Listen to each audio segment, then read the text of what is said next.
Hello बच्चा लोग। आज हम लोग पढ़ने वाले हैं ओशियन एंड कॉन्टिनेंट्स के hots question, which is high order thinking skills question, जिसके आंसर्स भी आपके एक्सप्लेन किए जाएंगे।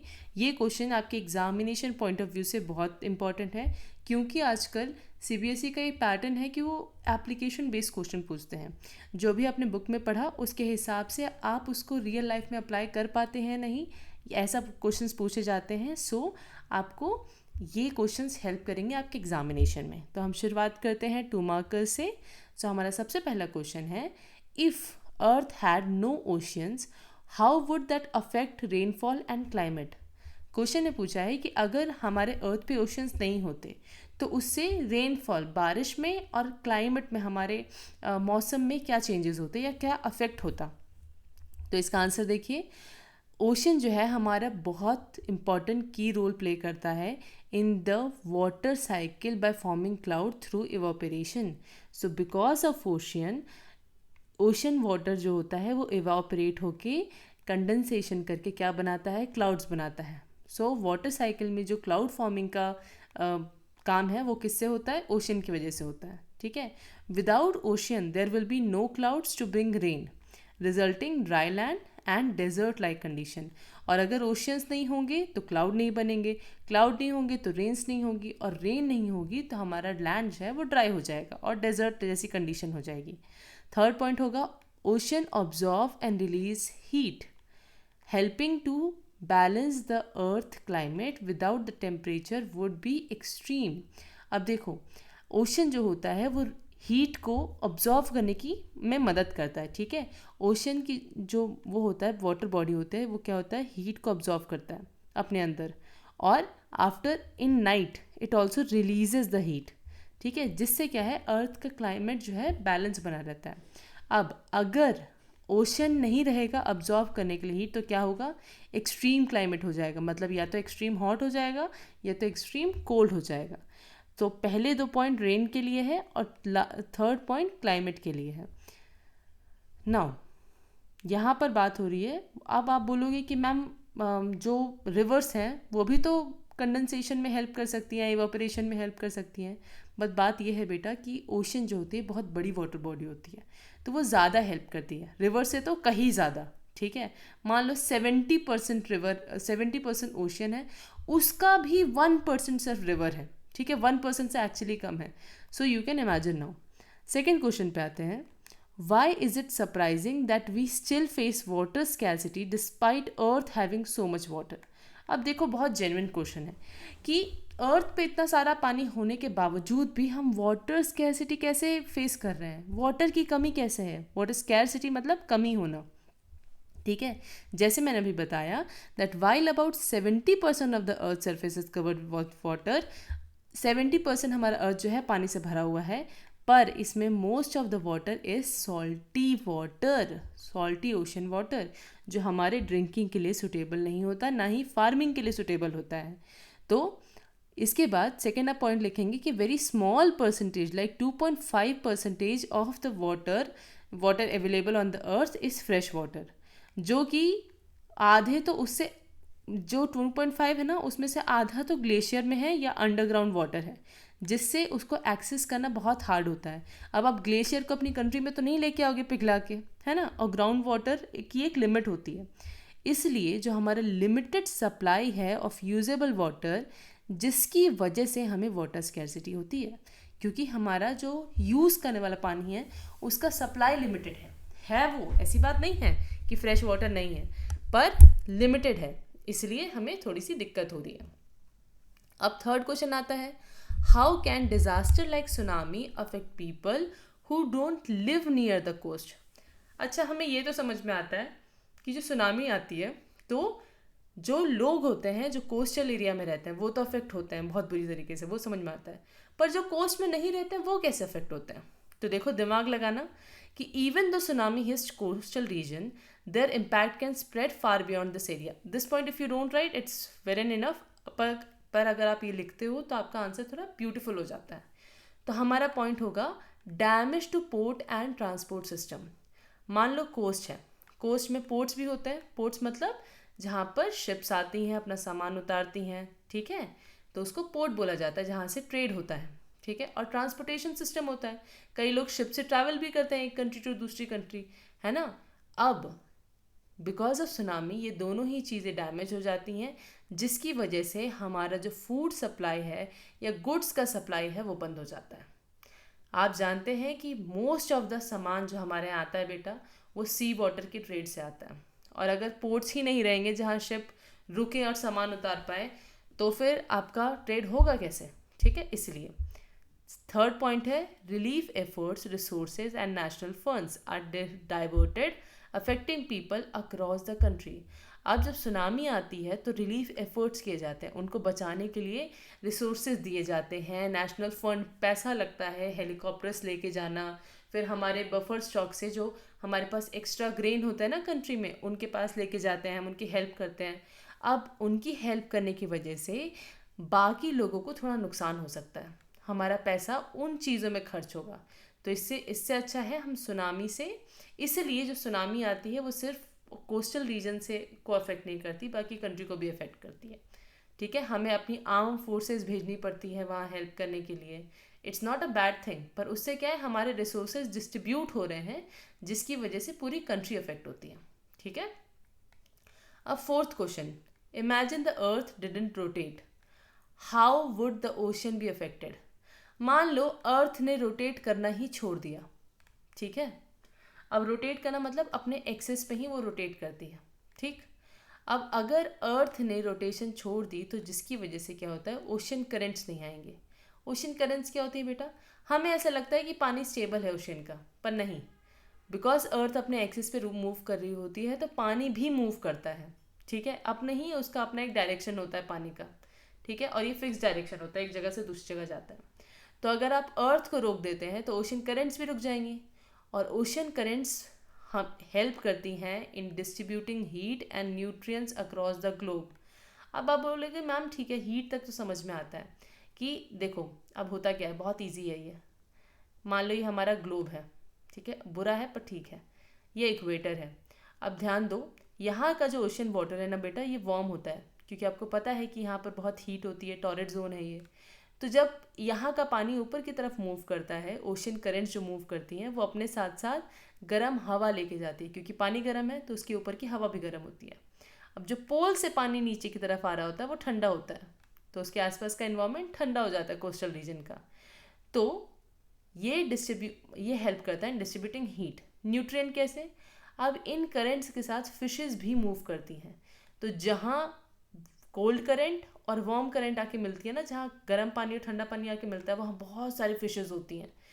तो न्यूट्रिएंट्स भी ओशन करेंट्स की वजह से हमारे पास पहुँचते हैं, और अगर अर्थ रोटेट करना बंद कर दे तो ना न्यूट्रिएंट पहुँचेंगे, ना हीट पहुँचेगी, ना हीट का डिस्ट्रीब्यूशन होगा, ठीक है। तो without rotation these current would slow और stop, disrupting marine life and weather pattern. अब ये तीनों ही इफेक्ट होंगे, जैसे कि मैंने आपको बताया कि जहाँ जहाँ ओशन करेंट्स, जो ओशन करंट होती है उसी का कोस्टल कंडीशन वैसे ही होता है। जैसे मान लो गर्म पानी यहाँ से जा रहा है तो गर्म हवा कोस्टल रीजन में हॉट क्लाइमेट करेगी, और वैसे ही कोल्ड अगर पानी जा रहा है यहाँ से पोल से इक्वेटर की तरफ, तो उसके आसपास का क्लाइमेट कैसा होगा, थोड़ा कोल्ड होगा। So this could lead to climate imbalance. और अगर ऐसा हुआ, अगर रोटेशन रुक गया और ये करंट्स रुक गई, तो क्लाइमेट में इम्बैलेंस आ जाएगा, with some areas becoming extremely hot जो कि इक्वेटर होगा, और सम एरियाज बिकमिंग फ्रीजिंग जो कि पोल्स वाला वाटर होगा। समझ में आया। तो इसलिए हमारे अर्थ का रोटेट करना बहुत ज़रूरी है। Fifth question, why might someone call ocean both a blessing and a danger. तो लोग ओशन को ब्लेसिंग और डेंजर दोनों की बोलते हैं। तो देखो, ब्लेसिंग इसलिए बोलते हैं क्योंकि ओशन जो है हमें एसेंशियल मतलब इंपॉर्टेंट रिसोर्सेज प्रोवाइड करता है, बहुत ज़रूरी रिसोर्सेज प्रोवाइड करता है। कैसे रिसोर्सेज, ऑक्सीजन, जैसे कि हमने बताया कि 50% से ज़्यादा जो ऑक्सीजन है वो हमारे मरीन लाइफ से आता है, मरीन फ्लोरा से आता है, ठीक है। हमें वो रेन देता है, बिकॉज ऑफ ओशन में बहुत सारा पानी है, वो एवापोरेट होकर क्लाउड बन के हमारे यहाँ रेन की तरह आता है। फूड में वो हमें फिश प्रोवाइड करता है, और सी फूड भी प्रोवाइड करता है, और ऑफकोर्स ट्रांसपोर्टेशन रूट्स भी प्रोवाइड करता है, जिससे हम अलग अलग कंट्रीज से ईजिली और चीपली ट्रेड कर सकते हैं, ठीक है। At the same time they can be dangerous due to storm मतलब तूफान, साइक्लोन मतलब जिसमें बहुत तेज़ हवा चलती है, और सुनामी मतलब जब पानी के अंदर अर्थक्वेक आता है और जिससे बड़ी बड़ी लहरें बनती हैं, ठीक है, और जिससे इन तीनों की वजह से ही हमारी जो लाइफ और प्रॉपर्टी होती है वो डिस्ट्रॉय हो जाती है। इसलिए हम ओशन को ब्लेसिंग और डेंजर दोनों बोलते हैं, ठीक है। अब 2 मार्कर का लास्ट क्वेश्चन है, Greenland is called an island but Australia is a continent, why is that? अब ग्रीनलैंड को हम आइलैंड बोल रहे हैं पर ऑस्ट्रेलिया एक कॉन्टिनेंट है, ये तो भेदभाव हुआ क्योंकि दोनों ही पानी से घिरे हुए हैं। तो ऐसा ऐसा क्यों? तो ग्रीनलैंड जो है बेटा वो भले ही एक लार्जेस्ट आइलैंड है बट वो ऑस्ट्रेलिया से बहुत छोटा है। मैप में आपको ऐसा लगेगा कि ग्रीनलैंड ऑस्ट्रेलिया के बराबर है पर रियलिटी में वो बहुत छोटा है, मतलब कंपैरेटिवली ऑस्ट्रेलिया से छोटा है। ऑस्ट्रेलिया जो है कॉन्टिनेंट कंसीडर किया जाता है क्योंकि ये बड़ा है और इसकी यूनिक जोग्राफिकल आइडेंटिटी है। यहाँ पर डेजर्ट भी है, यहाँ पर कोस्टल रीजन भी है, यहाँ पर बहुत सारे फॉरेस्ट भी हैं। ऑस्ट्रेलिया में wide variety of natural diversity है बच्चा, ठीक है। कॉन्टिनेंट जो होते हैं वो यूजुअली बड़े होते हैं और बहुत डाइवर्स टेरेन के होते हैं, मतलब डाइवर्स लैंडफॉर्म्स होते हैं वहाँ पर और अलग अलग क्लाइमेट भी होता है। तो जो इसका कोस्टल रीजन है ना वो बहुत रिच है, ठीक है, मतलब इसमें बहुत सारे अलग अलग प्लांट्स मिलते हैं आपको, एनिमल्स मिलते हैं इसलिए, और इसके साथ साथ यहाँ पर जो है वो बहुत लार्ज पॉपुलेशन होती है, ठीक है, मतलब ऑस्ट्रेलिया में बहुत सारे लोग रह भी रहे हैं और ग्रीनलैंड में कोई नहीं रहता, ठीक, क्योंकि वो फ्रीजिंग कोल्ड एरिया है। तो इसलिए ऑस्ट्रेलिया जो है एक कॉन्टिनेंट है और ग्रीनलैंड जो है एक आइलैंड है। अब हम बात करेंगे 3 मार्क क्वेश्चंस की। 3 मार्क क्वेश्चंस में हमेशा आप याद रखें कि आपको 3 पॉइंट्स लिख के आने हैं, ठीक। तो चलिए शुरुआत करते हैं। Why is southern hemisphere is often called water hemisphere, how does that affect its climate? Southern hemisphere को वाटर हेमिस्फेयर क्यों बोला जाता है और इसकी वजह से क्लाइमेट कैसे अफेक्ट होता है? तो हमेशा याद रखिए कोई भी क्वेश्चन जिसमें ओशियन और क्लाइमेट जुड़ा हुआ हो या आपसे पूछ रहा हो कि ये इंटरलिंक कैसे है, तो हमेशा याद रखना रेन को एसोसिएट कर देना उससे, ठीक है। तो देखो आंसर देखते हैं। सदर्न हेमिस्फेयर में बहुत पानी है, ठीक है, मोर वाटर बॉडीज़ हैं, specially oceans compare to land. तो सदर्न हेमिस्फेयर को वाटर हेमिस्फेयर इसलिए बोलते हैं क्योंकि वहाँ पर ओशियन पोर्शन जो है वो ज़्यादा है और it is a fact. Water take longer to heat up and cool down so it helps maintain a stable and moderate climate. पानी का एक नेचर होता है बेटा, ये बहुत धीरे गर्म होता है और बहुत धीरे ठंडा होता है, जिसकी वजह से आसपास का जो क्लाइमेट होता है वो बहुत मॉडरेट रहता है, ठीक है। ना ज़्यादा गर्मी हो पाती है क्योंकि सारा हीट कौन ऑब्जर्व कर रहा है? ओशियन। और ना ज़्यादा ठंडी हो पाती है अगेन क्योंकि हीट कौन रिलीज कर देता है उस टाइम पे? ओशियन। सो इसलिए मॉडरेट क्लाइमेट बना रहता है। दिस मीन्स सदर्न हेमिस्फेयर जो है वो जनरली माइल्डर टेम्परेचर एक्सपीरियंस करता है, मतलब वहाँ पर ज़्यादा ऐसे बहुत ज़्यादा ठंडी बहुत ज़्यादा गर्मी नहीं होती है और यहाँ पर जो वेदर है वो ज़्यादा कंसिस्टेंट रहता है, एक जैसा ज़्यादा रहता है, ठीक है। अब आते हैं सेकेंड क्वेश्चन पे। अच्छा, सदर्न हेमिस्फेयर में हम साउथ पोल की बात नहीं कर रहे हैं, साउथ पोल अलग चीज़ है क्योंकि वहाँ पर सनलाइट बहुत कम पड़ती है इसलिए दिक्कत है वहाँ पे, ठीक है। अदरवाइज सदर्न हेमिस्फेयर में जितना लैंड एरिया है अगर तुम उसको देखोगे तो तुम्हें मॉडरेट टेम्परेचर ही मिलेगा। नाउ अब हम बात करेंगे compare the importance of ocean and continents in human life. अब आपको बताना है ओशियन और कॉन्टिनेंट की ह्यूमन लाइफ में क्या इंपॉर्टेंस है and which one affects us more directly every day, और हमें सबसे ज़्यादा कौन अफेक्ट करता है डेली लाइफ में। तो देखिए बात करते हैं। Continent provide land for living, farming, building cities and developing civilisation. तो आपको पहले बताना है कि दोनों क्या क्या प्रोवाइड कर रहा है। तो कॉन्टिनेंट क्या प्रोवाइड करता है? रहने के लिए ज़मीन प्रोवाइड करता है, खेती करने के लिए, बिल्डिंग बनाने के लिए, सिटीज़ बनाने के लिए, फिर सिविलाइजेशन मतलब सेटल होने के लिए जगह देता है। ओशन क्या देता है हमें? ओशन हमें रेन देता है, क्लाइमेट को रेगुलेट करता है, ऑक्सीजन प्रोवाइड करता है और हमें फूड सोर्स मतलब फूड सोर्सेज है, मतलब यहाँ से हमें फ़िश और सी फूड मिलता है ना। अब देखा जाए तो बोथ आर एसेंशियल, बहुत दोनों ही बहुत इंपॉर्टेंट है, पर क्योंकि हम कॉन्टिनेंट पे रह रहे हैं, physically we are living in that और हम डायरेक्टली इस पर डिपेंडेंट है, इसलिए ओशियन जो है कॉन्टिनेंट जो है हमें ज़्यादा अफेक्ट कर रहा है डे टू डे लाइफ में, और ओशियन जो है वो ग्लोबल लाइफ और क्लाइमेट को ज़्यादा अफेक्ट करता है। पर अगर हम कंपेयर करें तो कॉन्टिनेंट ज़्यादा अफेक्ट कर रहा है हमें, ठीक है, कंपेरेटिवली टू ओशियन। ओशियन भी कर रहा है पर ज़्यादा कौन कर रहा है? कॉन्टिनेंट, क्योंकि हम ज़्यादा किस पे डिपेंडेंट है? कॉन्टिनेंट पे। Third question, oceans have no real boundaries yet we divide them, why do humans do this and how can it be helpful? अब ओशियंस की कोई बाउंड्रीज नहीं होती, ठीक है, बट फिर भी हमने उसे डिवाइड करके रखा है। अब ह्यूमन ऐसा करते क्यों हैं और ये ऐसा हेल्पफुल क्यों है, ये काम क्यों आता है हमारे, क्यों हमने किया हुआ ऐसा? तो चलिए आंसर देखते हैं।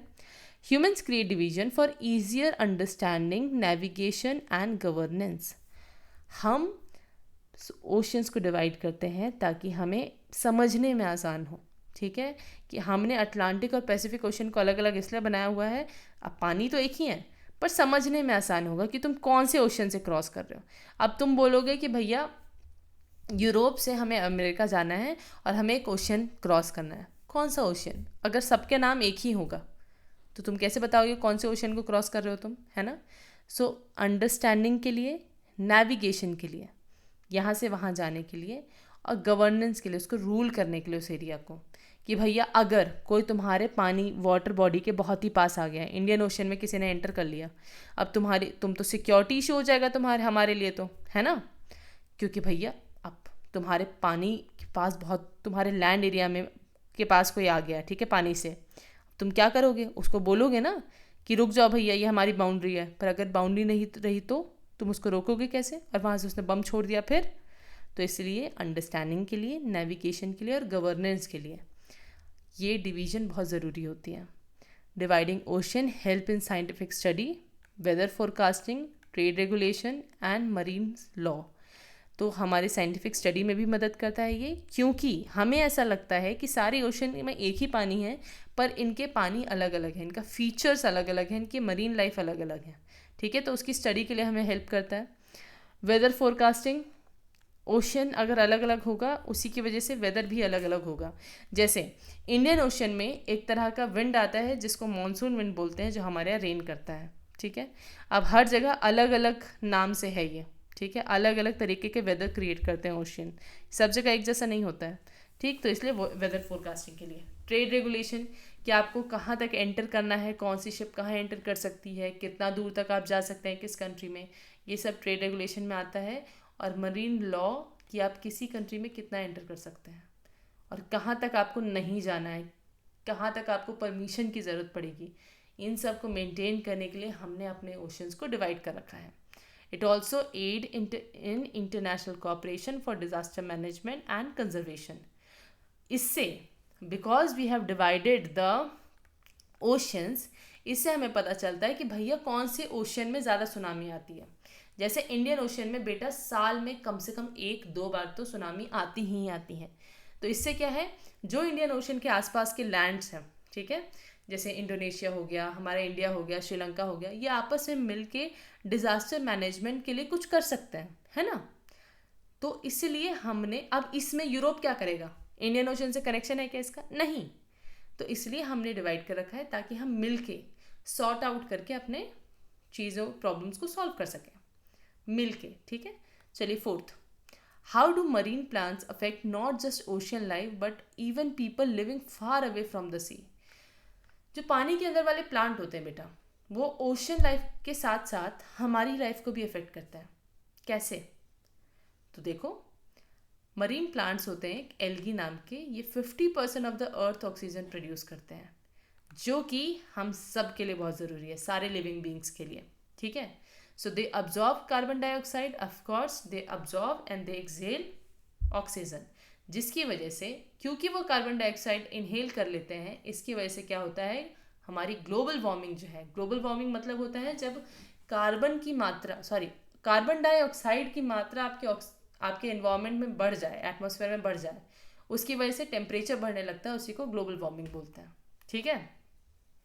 तो इसी कार्बन डाइऑक्साइड को क्या करते हैं, वो ऑब्जॉर्ब कर लेते हैं, जिसकी वजह से कम कार्बन डाइऑक्साइड होता है एटमॉस्फेयर में और गर्मी कम होती है। गर्मी कम होती है तो मॉडरेट क्लाइमेट होता है, जो कि अच्छा होता है ना। So even those who lived inland depend on clean air and stable climate supported by ocean flora. तो जो हम लोग जो ज़मीन के अंदर रहते हैं, ज़मीन के ऊपर रहते हैं, उनको भी साफ़ हवा और एक मॉडरेट स्टेबल क्लाइमेट की ज़रूरत होती है. इसलिए हम कहते हैं कि ओशन के जो फ्लोरा है वो हमें सपोर्ट कर रहा है, भले हम ओशन से कितने भी दूर हो. अगर आप दिल्ली में बैठे हैं तो आप ओशन से बहुत ही दूर हैं. अगर आप चाइना में बैठे हैं तो आप ओशन से बहुत दूर हैं. पर फिर भी ओशन आपके एटमॉस्फेयर को क्लीन कर रहा है और ओशन आपके एटमॉस्फेयर का हीट को कार्बन डाइऑक्साइड को ऑब्जॉर्व कर रहा है, उसका मरीन लाइफ, जिसकी वजह से कार्बन डाइऑक्साइड कम होने की वजह से हीट कम ऑब्जॉर्व हो रही है और उसकी वजह से क्लाइमेट जो है वो अच्छा हो रहा है. ठीक है, चलिए 5 मार्क क्वेश्चंस. इसका फर्स्ट क्वेश्चन है, imagine a world without ocean, write 5 ways in which our life and earth environment would be different. आपको इमेजिन करना है कि भैया हमारे पास ओशियन है ही नहीं और आपको 5 ऐसे तरीके बताने हैं कि हमारी एनवायरनमेंट कैसे डिफरेंट होगा अगर ओशियन नहीं होगा तो. ठीक है, तो पहला है, there would be no water cycle और रेन, जिसकी वजह से ड्राई और बैरन लैंड हो जाएंगे. अब ओशन नहीं रहेगा तो इवापोरेशन कम होगा, इवापोरेशन कम होगा तो कंडेंसेशन कम होगा, कंडेंसेशन कम होगा तो प्रेसिपिटेशन कम होगा. बेसिकली वाटर साइकिल डिस्टर्ब हो जाएगी और बारिश ना होने की वजह से सारा लैंड ड्राई हो जाएगा. ठीक है, दूसरा point, earth temperature would be extreme high और extreme low as oxygen help regulating climate. As I have already told you, oceans जो होता है हीट को ऑब्जॉर्व करने की क्षमता रखते हैं. इसलिए अगर ओशंस नहीं हुए तो या तो सनलाइट जिस एरिया में पड़ेगी वो बहुत ही ज़्यादा हॉट हो जाएगा और जहाँ नहीं पड़ेगी वो बहुत ही ज़्यादा लो टेम्परेचर का हो जाएगा. ठीक है, जिसकी वजह से हमारा टेम्परेचर डिस्टर्ब हो जाएगा. ठीक है, तो ये टेम्परेचर को मॉडरेट रखने में हेल्प करता है ocean. No marine food like fish और seaweed affecting global food supply. अगर ओशन नहीं रहेंगे तो ऑफकोर्स पानी में रहने वाले फिशेस भी नहीं रहेंगी और पानी में रहने वाले प्लांट्स भी नहीं रहेंगे, जिसकी वजह से खाने की कमी हो सकती है. ठीक है, क्योंकि बहुत सारे ऐसे देश हैं जो मरीन लाइफ पे डिपेंडेंट होते हैं. ठीक, उनके लाइवलीहुड भी. अब अगर ओशन नहीं रहा तो ऑक्सीजन लेवल भी कम हो जाएगा. क्यों? क्योंकि 50% of the oxygen is produce by marine plant called algae. है ना, पढ़ा था ना अभी. चलो, अगर ओशन नहीं रहा तो हमारा ट्रेड नहीं होगा, क्योंकि हम यूजुअली ट्रेड किससे करते हैं? ओशन से करते हैं. ट्रैवल नहीं कर पाएंगे, क्योंकि ट्रैवलिंग, पता है आपको, पानी से अगर ट्रैवल करते हो ना, it is the cheapest mode of transportation. Airplane से बहुत पैसा लगता है, पर सीज के थ्रू अगर आप ओशन के थ्रू ट्रैवल करते हैं बहुत सस्ता होता है. और यही नहीं, आपका कल्चरल एक्सचेंज भी नहीं होगा. मतलब आप एक दूसरे की जगह नहीं जा पाएंगे तो आपको पता नहीं चलेगा कि वहाँ पर क्या रूल्स फॉलो होते हैं, कैसा कल्चर होता है, कैसी सोसाइटी होती है. इस बारे में आपको कुछ नहीं पता होगा. तो इसलिए it is a difficult thing for our country और फॉर द होल वर्ल्ड कि आप एक दूसरे के बारे में जानो ही ना. ठीक है, सो यहाँ पर होता है फर्स्ट क्वेश्चन ख़त्म. Second question, you are a scientist living in Antarctica. What challenges would you face and why is your work still important? Imagine करो आप अंटार्कटिका में रहते हो. ठीक है, एक साइंटिस्ट हो आप कौन से चैलेंजेस, क्या मुश्किलें आती हैं आपको और फिर भी आपका काम इम्पोर्टेंट क्यों है? तो आंसर देखते हैं. तो अंटार्कटिका में रहना बेटा इट्स वेरी हार्ड. क्यों? क्योंकि वहाँ एक्सट्रीम कोल्ड क्लाइमेट है, बहुत तेज़ हवाएं चलती हैं और आप अकेले रहते हो आइसोलेशन में. आइसोलेशन मतलब अकेले रहना होता है. ठीक है, भले आपके पास 40 पीपल का ग्रुप है, भले, पर फिर भी 40 इज़ वेरी लेस, है ना. सेकेंड पॉइंट होगा कि लिमिटेड मेडिकल होंगे, मतलब मेडिसिन बहुत लिमिटेड होगी. वहाँ पर आप किसी से बात नहीं कर पाओगे, कम्युनिकेशन नहीं होगा, क्योंकि अंटार्कटिका में आप टावर नहीं सेटअप कर सकते, क्योंकि ऑफकोर्स बहुत ठंडी और बहुत तेज़ हवाएं चल रही हैं. फूड फैसिलिटी नहीं होगी आपके पास, जो कि सर्वाइवल को डिफ़िकल्ट करता है. अंटार्कटिका बेटा बर्फ़ से घिरा हुआ है, कहाँ से खाना लेके आओगे तुम? ठीक है, फिर डिस्पाइट दिस, अब भले ये सब मुश्किलें हों, पहले क्या पूछा था? चैलेंजेस पूछा था ना, बता दिया हमने. फिर भी जो साइंटिफिक रिसर्च होती है वो हमें मदद करती है क्लाइमेट चेंज और उसके इम्पैक्ट को समझने में. अगर हम देख रहे हैं कि अंटार्कटिका में ग्लेशियर्स मेल्ट हो रहे हैं या अंटार्कटिका का टेम्परेचर थोड़ा सा स्लाइटली इंक्रीज़ हो रहा है, तो इसका मतलब है कि हम ग्लोबल वार्मिंग फेस कर रहे हैं. और यही होता है क्लाइमेट चेंज, कि हमारे यहाँ कार्बन डाइऑक्साइड की मात्रा बढ़ जाने से क्या होता है, गर्मी होने लगती है, और गर्मी की वजह से क्या होता है, ग्लेशियर क्या पिघलने लगते हैं, और अगर ग्लेशियर पिघलेंगे तो ओशन का लेवल इंक्रीज होगा, वाटर लेवल, और अगर वाटर लेवल इंक्रीज होगा तो क्या होगा, पानी इंक्रीज होगा, तो ऑब्वियसली वो कोस्टल एरिया को फ्लड कर देगा, है ना। तो यही होते हैं क्लाइमेट चेंज और उसके इम्पैक्ट, और इसी की आप स्टडी करते हो, इसी को आप समझने की कोशिश करते हो। और data from Antarctica help predict sea level rise and natural disaster. और अगर जो भी आप डाटा देते हो कि कितना टेम्परेचर इंक्रीज़ हो रहा है या कितने ग्लेशियर्स मेल्ट हो रहे हैं, इसी से हम सी लेवल राइज की कितना सी लेवल बढ़ेगा इसको प्रिडिक्शन कर पाते हैं, मतलब अनुमान लगा सकते हैं। और इसी से हम नेचुरल डिज़ास्टर्स का भी पता लगा सकते हैं। जितना ज़्यादा पानी उतना ज़्यादा ओशियन बेड पे प्रेशर बढ़ता है, ठीक है। तुम पानी भरते जाओगे भरते जाओगे भरते जाओगे, नीचे वाले एरिया में प्रेशर तो पड़ेगा ना, और उसकी वजह से क्या होगा, प्लेट्स मूव होंगी और बेसिकली अर्थक्वेक आ जाएगा, ठीक। फिर आता है Indian scientist contribute globally and strengthen Indian scientific position. आप जो है वो ग्लोबली कंट्रीब्यूट कर रहे हैं, आप अपने ही इंडिया का सिर्फ क्लाइमेट चेंज नहीं पढ़ रहे हो, आप पूरे ग्लोबल मतलब पूरे अर्थ का आप क्लाइमेट चेंज बता रहे हो कि कैसे होगा और क्या इफ़ेक्ट हो सकता है, जिसकी वजह से हमारी जो पोजीशन है साइंटिस्ट में, वर्ल्ड के साइंटिस्ट में, वो स्ट्रेंथन होगी, हमारा नाम होगा कि भैया इंडिया भी हेल्प कर रहा है हमारे क्लाइमेट चेंज को पढ़ने में, ठीक है। इससे हमारे कंट्री को एक आइडेंटिफिकेशन मिलती है, ठीक है। चलिए third question, give 5 reason why islands group like Andaman and Nicobar and Lakshadweep are important for India. अब हमें कुछ 5 रीजन देने हैं कि भैया अंडमान एंड निकोबार और लक्षद्वीप हमारे लिए इम्पॉर्टेंट क्यों है, ठीक है। तो देखो, they help India maintain control over important sea route in Indian ocean, क्योंकि एक जो है अरेबियन सी में है अंडमान एंड निकोबार, सॉरी एक जो है बे ऑफ बंगाल में है which is Andaman and Nicobar, एक है अरेबियन सी में वेस्ट में जो कि है लक्षद्वीप। अब ये दोनों ही जगह बेटा बहुत स्ट्रेटेजिक लोकेशन पे आती है, यहीं से सारा ट्रेड होता है, ठीक है। इसी के थ्रू, मतलब मान लो यहाँ पर इंडिया है और यहीं को क्रॉस करके यहाँ को क्रॉस करके वो लोग ट्रेड करने जाते हैं। अगर कोई एंटर करता है तो आप यहाँ पर रह के पता लगा सकते हो कि इंडियन ओशन में कि कौन एंटर हुआ है अपने रडार से, ठीक है। तो इसलिए it is very important to control your sea routes, ठीक है। नेक्स्ट, अब यहाँ पर जो है मरीन बायोडाइवर्सिटी बहुत अच्छी है और कोरल रीफ भी बहुत सारे हैं। तो आपको पता है अंडमान एंड निकोबार और लक्षद्वीप जो ऐसा एरिया है जहाँ पर आप हर तरह की, मतलब it's most beautiful place to see marine life. अगर आप स्नॉर्कलिंग करते हो या क्या बोलते हैं उसको, डाइविंग करते हो पानी के अंदर, ठीक है, इससे आप वहाँ की, मतलब वहाँ का ओशन का, आप सी में कैसे फिशेस रहती हैं, कैसे प्लांट्स रहते हैं, ये सब देख सकते हो, ठीक है। जिससे जो है बायोडाइवर्सिटी आती है जो हमारे इकोसिस्टम के लिए बहुत अच्छा होता है।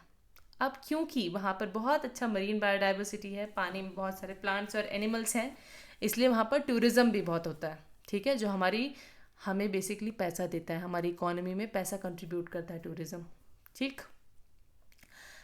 Are home to tribal community and unique culture. Andaman and Nicobar बच्चा, इसमें जो निकोबार है ना उसमें आज भी प्रिमिटिव ट्राइबल्स रहते हैं, मतलब पुराने ज़माने के जो बहुत पुराने तरीके से जीते हैं, हंटिंग गैदरिंग करके या बेसिक एग्रीकल्चर करके, बेसिक टूल से, वो वाली ट्राइबल कम्युनिटी रहती है और उनका अलग कल्चर होता है। तो इससे क्या हो, हमें कल्चरल रिचनेस भी देखने को मिलती है, ठीक है, इसलिए भी ये इम्पॉर्टेंट है। और पता है आपको, यहाँ पर जो ट्राइबल्स हैं वो ऐसे ट्राइबल्स हैं जो वर्ल्ड में और कहीं नहीं है, ठीक है। सब ने अपना लाइफस्टाइल चेंज कर लिया है, बट जो निकोबार में रहते हैं उन, और इंडिया में लोगों को निकोबार जाना मना है, ठीक है। आप टूरिस्ट प्लेस नहीं है वो स्पेसिफिक इस ट्राइबल कम्युनिटी के लिए अलग से जगह बना के रखी हुई है, प्रोटेक्टेड एरिया है वो, और सिर्फ गिने चुने परमिटेड लोग ही जा पाते हैं वहाँ पर। फिर it helps in protecting India coastal environment and disaster warning, क्योंकि अंडमान निकोबार को एकदम ओशन चारों तरफ से पानी से घिरा हुआ है और थोड़ा सा इंडियन ओशन के पास है, basically Bay of Bengal Indian ocean का ही पार्ट है, तो इससे क्या होता है, अगर कोई सुनामी आती है तो यहाँ पर पहले पता चलता है यहाँ से, ठीक है, हमारा जो मेन इनलैंड है उससे पहले हमें आइलैंड से पता चल जाता है, तो जिससे हम यहाँ पर कुछ चेंजेस कर सकते हैं और लोगों को यहाँ से निकाल सकते हैं, जिससे डैमेज थोड़ा कम होगा लाइफ का एटलीस्ट। फोर्थ क्वेश्चन पे आते हैं, how does ocean and human action together affect marine life, give example. अब हमें बताना है कि भैया ह्यूमन जो एक्शंस होते हैं वो मरीन लाइफ को कैसे अफेक्ट करते हैं, ठीक है। तो पहला कि भाई हम जो है प्लास्टिक और केमिकल वेस्ट सब जो है ओशन में थ्रो कर देते हैं, जिसकी वजह से वहाँ के मरीन एनिमल्स और प्लांट्स को हार्म पहुँचता है, ठीक। फिर आता है ओवर फिशिंग, हम ज़्यादा ही मछलियाँ पकड़ लेते हैं because we are greedy people, हम लालची हैं, जिससे फ़िश की पॉपुलेशन कम होती है और वहाँ का जो फूड चेन है वो ख़राब होता है, डिस्टर्ब होता है। कभी कभार क्या होता है, हम जो टैंक लेके जाते हैं जिसमें ऑयल होता है, बेसिकली ऑयल ट्रांसपोर्ट हो रहा होता है, वो कभी कभार बर्स्ट हो जाता है, टूट जाता है, जिससे पूरा एक लेयर ऑयल की बहुत बड़े पार्ट ऑफ ओशन में फैल जाता है, जिसकी वजह से जो कोरल रीफ्स है ना बेटा, जो माइक्रो ऑर्गेनिज्म है वो ख़राब हो जाते हैं, वो डैमेज होते हैं, और जो पानी होता है वो टॉक्सिक हो जाता है, जिसकी वजह से ऑफकोर्स मछलियाँ मर जाती हैं, उसके प्लांट्स मर जाते हैं।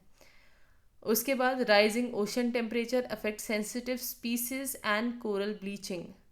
अब क्योंकि हम इतनी पॉल्यूशन फैला रहे हैं तो ओशन का टेम्परेचर भी बढ़ रहा है, क्योंकि हमारे इन्वायरमेंट, हमारा एटमॉस्फेयर का टेम्परेचर बढ़ रहा है, तो ऑब्वियसली ओशन में भी वो ओशन हीट ऑब्जॉर्व करेगा, अगर वो ज़्यादा हीट ऑब्जॉर्व करेगा तो उसका टेम्परेचर बढ़ जाएगा। अगर ओशन का टेम्परेचर बढ़ा तो जो स्पीशीज़ सेंसिटिव होती हैं वो ख़त्म हो जाएंगी। दूसरा कोरल ब्लीचिंग, मतलब जो कोरल होते हैं ना बेटा, कोरल्स जो पानी के अंदर कैल्शियम जैसे घर टाइप के होते हैं, वो जो है टूटना शुरू हो जाते हैं, उन्हीं को ब्लीचिंग बोलता है। टूटना मतलब ख़राब होना शुरू हो जाता है। तो ओशन का टेम्परेचर भी नहीं बढ़ना चाहिए, और अगर बढ़ रहा है तो it's just because of us. Human carelessness cause marine biodiversity to fall rapidly. Just because हम अपना कचरा अपने तक नहीं रख पाते या उसको अच्छे से डिकम्पोज नहीं कर पाते या डिस्पोज नहीं कर पाते, मरीन बायोडाइवर्सिटी डिस्टर्ब होती है, ठीक है, ख़राब होती है। इसलिए हमें इसका ध्यान रखना चाहिए। Now fifth question, right 5 ways ocean have shaped human history and culture over time. आपको ऐसे 5 तरीके बताने हैं जिसमें ओशंस ने मदद की है हमारी हिस्ट्री बनाने में, ठीक है, और हमारा कल्चर डेवलप करने में। तो पहला पॉइंट है, ocean allowed ancient civilization to trade goods and ideas.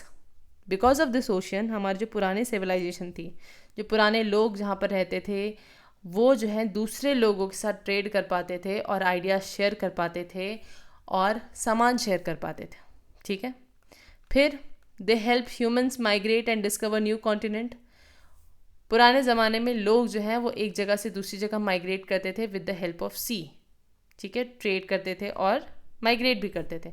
मान लो यहाँ पर खाने की कमी हो गई तो वो क्या करते थे, अपनी शिप्स में दूसरे कॉन्टिनेंट में चले जाते थे, जिसकी वजह से नए कॉन्टिनेंट डिस्कवर हो पाए। आपको पता है एक टाइम तक हमें पता ही नहीं था कि अमेरिका नाम का कोई कॉन्टिनेंट भी है, साउथ अमेरिका, नॉर्थ अमेरिका। वो तो कोलंबस गलती से उस तरफ चले गए बिकॉज ऑफ दिस ओशियंस, वरना वो कॉन्टिनेंट कभी हम ढूंढ नहीं पाते, ठीक। फिर fishing communities develop unique lifestyle near coast. अब क्योंकि ये ओशियंस के पास जो लोग रहते हैं उनकी अपनी एक कम्युनिटी होती है बेटा, वो फिशिंग कम्युनिटी बनाते हैं और उनकी लाइफस्टाइल को ओशन ही सपोर्ट करता है, ठीक। फिर ओशंस की वजह से हमारे पास लेजेंड्स हैं, महान लोग हैं, हीरोज़ हैं, मिथ भी हैं कि ओशन में सी मॉन्स्टर्स रहते हैं, और रिलीजियस स्टोरीज़ भी हैं जो आपको पता है बौद्ध जो धर्म है ना वो बहुत कंट्रीज़ तक गया वाया सी और ओशियन रूट्स, क्योंकि वो इजी रूट होता है। बौद्ध जो वो होते थे, मॉन्क्स होते थे, वो या तो पैदल लैंड से या तो सी से ट्रैवल करते थे और दूसरे दूसरे देशों में अपना ज्ञान बांटते थे, ठीक है, जिसकी वजह से रिलीजियस स्टोरीज़ बहुत फेमस हुई। आपको क्या लगता है हमारी स्टोरी, जो बौद्ध धर्म है वो जापान कैसे पहुंचा? जापान में जाने वाला कोई लैंड का रास्ता तो है नहीं, तो ये पहुंचा सी से, ठीक है। इसके बाद आता है naval power and sea travel have shaped war and empires just because of this ocean countries ने अपनी नेवल पावर को स्ट्रॉन्ग किया, सी से ट्रैवल किया और एक दूसरे को जीता, जिसकी वजह से वॉर्स हुई, जिसकी वजह से एम्पायर बने, बर्बाद हुए, सब हुआ। ठीक है, तो ocean does shape our human history. आपको पता है जो अमेरिका कॉन्टिनेंट है ना, नॉर्थ अमेरिका, इसमें मैक्सिमम जो लोग आज के टाइम पे हैं वो बेसिकली यूरोप से माइग्रेट होके अमेरिका गए थे अपनी एक नई ज़िंदगी शुरू करने। और अमेरिका के जो नेटिव लोग हैं, जो पुराने ज़माने में हंटर्स हुआ करते थे, गैदरर्स हुआ करते थे, जो अपने एरिया का बहुत अच्छे से ध्यान रखा करते थे, ट्राइबल्स हुआ करते थे, उनको उनकी लाइफ को डिस्टर्ब किया था इन्होंने। ठीक, अब पूरी हिस्ट्री चेंज हुई just because of this sea trade and ocean trade और सी रूट्स। समझ में आया? वरना अगर सी ओशन नहीं होता और सी रूट से ट्रैवल नहीं होता तो अमेरिका वाले जो नेटिव लोग हैं वो अपना चैन से रह रहे होते आज भी, उनको यूरोप वाले परेशान नहीं करते हैं। पर ऑफ कोर्स सी की वजह से बहुत सारी हिस्ट्री में चेंजेस होती हैं बच्चा। ठीक, और जब मैं सी बोलती हूँ तो सी ओशन का ही एक पार्ट होता है। ठीक है, सी और ओशन अलग अलग नहीं है, बस ओशन बड़ा सा हिस्सा है, सी उसका लैंड की तरफ वाला हिस्सा है। ठीक, जो थोड़ा सा शैलो होता है, कम पानी होता है, मतलब कम गहराई होती है, ओशन में और गहराई होती है। ठीक, चलो लास्ट क्वेश्चन आज का। Suppose earth had equal land and water, what 5 challenges do you think would happen to life and climate. मान के चलो अगर हमारे अर्थ पे लैंड और ओशन बराबर बराबर अमाउंट में होता तो कौन से 5 चेंजेस हमें देखने को मिलते हमारी लाइफ में और क्लाइमेट में। तो देखो, अगर हमारा लैंड और ओशन बराबर होता तो हमारा रेनफॉल डिक्रीज़ हो जाता। क्यों? क्योंकि कम ओशन तो कम वाटर एवापोरेशन, कम वाटर एवापोरेशन तो कंडेंसेशन कम और रेनफॉल कम, ऑफ कोर्स। फिर second, larger land areas would lead to crowded human settlement. Of course अगर एरियाज लैंड एरिया ज़्यादा होता तो हम क्या करते, अपनी पॉपुलेशन इंक्रीज़ कर देते और वहाँ भी जाके बस जाते, जिससे क्या होता, क्राउड हो जाता बहुत अर्थ पे। ठीक, अभी भी है खैर, पर फिर भी वो उस टाइम ज़्यादा होता। Temperature extreme would rise without ocean to balance them. अच्छा, टेम्परेचर या तो बहुत गर्म हो जाता या तो बहुत ही ठंडा हो जाता। ठीक है, क्यों? क्योंकि उसको बैलेंस करने के लिए क्या नहीं होता, ज़्यादा ओशन नहीं होता। ओशन कम हो गया, मान लो 50% हो गया है, तो 70% से कम है ना बच्चा ये। ठीक है, जो कि तो फिर क्लाइमेट मेंटेन करने में वो कम मदद करता और जिसकी वजह से इम्बैलेंस ज़्यादा होता। फिर trade would shift more to land route reducing sea travel. अब 50% लैंड है, 50% ओशियन है, तो ऑफकोर्स ट्रेड रूट बढ़ जाता, किसके थ्रू, लैंड के थ्रू ज़्यादा ट्रेड होता और सी ट्रैवल कम हो जाता। एनिमल्स एंड प्लांट्स जो थे उनकी लाइफ में चेंज हो सकता है। उस अगर 50-50 हो गया तो मरीन बायोडाइवर्सिटी कम हो जाएगी, जिसकी वजह से ऑक्सीजन भी कम हो जाएगा। तुम सोच के चलो, अगर तुम 70% से कम करके उसको 50% कर दो तो मरीन बायोडाइवर्सिटी, पानी के अंदर जो मछलियाँ हैं और प्लांट्स हैं वो भी तो कम होंगे, और जिसकी वजह से वो ऑक्सीजन कम बना पाएंगे और जिसकी वजह से हमारे अर्थ में ऑक्सीजन कम होगा। तो ये थे हमारे कुछ क्वेश्चंस जो आपको एग्ज़ाम में बहुत मदद करने वाले हैं। अगर डायरेक्ट ऐसे क्वेश्चंस नहीं आते हैं फिर भी आपको क्वेश्चंस को समझने में और उसके आंसर से रिलेट करने में ये क्वेश्चंस आपको बहुत मदद करेंगे। तो have a good day everyone. Please like, share and subscribe the channel so that ऐसे ही इंफॉर्मेटिव आंसर्स एंड क्वेश्चंस आपको मिलते रहें।